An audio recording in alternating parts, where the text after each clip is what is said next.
The Writing on the Wall is an audio essay I did for episode 9 of the Atomic Voodoo Lounge Podcast. Have you read the writing on your wall? In this essay, I delve into my own past to puzzle out the scrawl on my wall, follow the clues to my evolution as a reader and a writer. The writing on the wall. My motivations as a reader. It is what you read when you don't have to that determines what you will be when you can't help it. As an English teacher, writer, and poet, I find this quote haunting. It's commonly attributed to Oscar Wilde, though there is some speculation the quote actually belongs to Charles Francis Potter. However, I'm more interested in the quote than chasing down attributions. English teachers, reading teachers, elementary school teachers, librarians, in my opinion, all teachers are faced with the challenge of motivating children to read, not just for comprehension, but for, and while this may sound hyperbolic and corny, I truly believe this is the ultimate goal of education, but for their souls, so they can recognize beauty and brutality and brilliance and banality and downright sophistry in the written word, and to take those works and use them to build or perhaps deconstruct themselves into the adults they want to be. Adults who think critically, adults who are not afraid of ideas that may contradict their cherished beliefs, but welcome them, examine them, and delight in a world of words so large that ideas become freedom. Adults who will one day influence their children and others to read and discover and become. This is tough work when faced with the following statistics. A 2021 Pew Research Center survey found 23% of American adults have not read a book or even a part of a book in any form in the past year. The Bureau of Labor Statistics points out that people 15 to 44 spend 10 minutes or less per day reading. The National Center for Education Statistics reports that 43 million American adults possess low literacy skills. This is heartbreaking news for students in particular because what is not valued in their homes becomes a systemic problem for education specifically and society in general. More importantly, what about those intangibles, the ones above and below grades and test scores? If students are not reading when they don't have to, what will they become when they can't help it? I thought it would be helpful to turn this question on myself and look inward. What were my motivations as a child? Why turn to books as I came of age in the late 70s and 80s when I could have been derailed by TV and video games? I have only memories, those dreams of an erstwhile me. Perhaps my motivations are best expressed in images rather than academic analysis. My mother holds a book so that we both can see the pages. She points to the words as she reads. Oh, the places you'll go. The Cat in the Hat.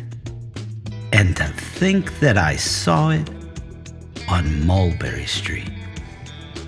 I can see her slender fingers moving across the pages, her voice like a lullaby, the rich paper sound of pages turning.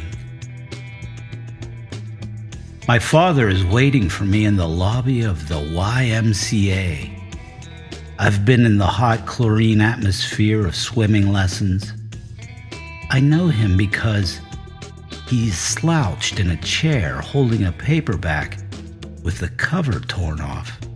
Later, he takes me to the library, a lantern in the dark autumn night. He again is slouched in a chair as I run my hands over ancient books lining metal shelves in the children's section. The pages like the brown leaves fallen in the streets outside. My elementary school's library, so small and below ground, the light filters down through a few windows shaded by oak trees. I fall in love with a dog named Snoopy, and a boy in his blanket, and a kid who can't seem to get anything right. I'm in my junior high library, modern, lit by skylights and fluorescent tubes, industrial carpet lining the floor. Movies and video games urge me to find Arthurian romances and science fiction deep in the stacks. I ponder the language of John Boorman's Excalibur, Merlin's charm of making, and ask the librarian if they have any books on Old English. She shakes her head and tells me I'd need to go to the public library. My grandmother, my father's mother, went back to school later in life. I'm in her basement family room, a bookshelf beside a pool table.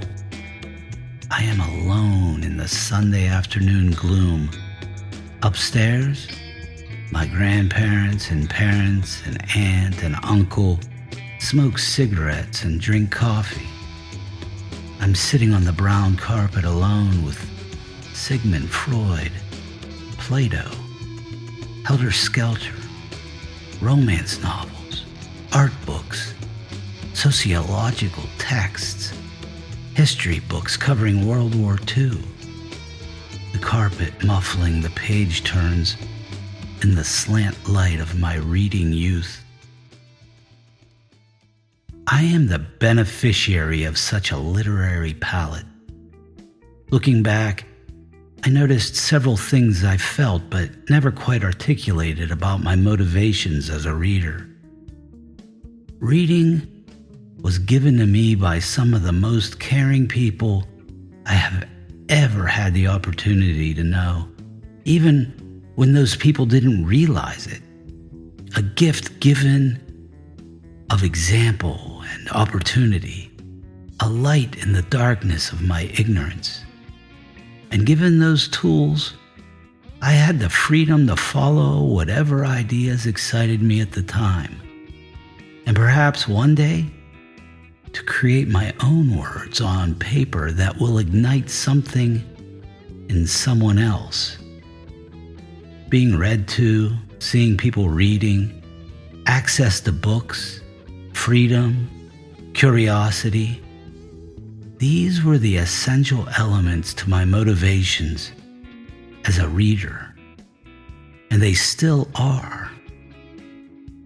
It is what you read when you don't have to that determines what you will be when you can't help it.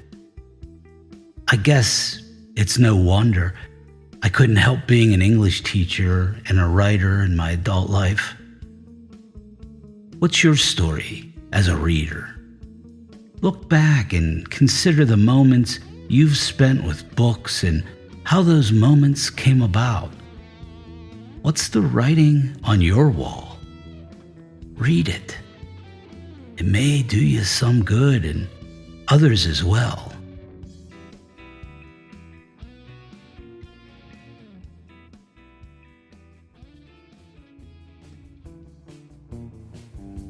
The writing on the wall was included in episode 9 of the Atomic Voodoo Lounge Podcast.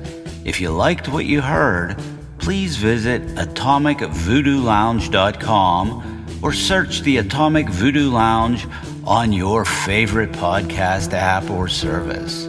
Thanks for listening, and please spread the word about the Atomic Voodoo Lounge's mix of speculative noir poetry, fiction, and spoken word. In addition to the words, the AVL also has the beat. We play a variety of mood-inducing music, including surf, exotica, jazz, blues, and more. Copyright 2025 by Heavy Sixer Productions, LLC. All rights reserved.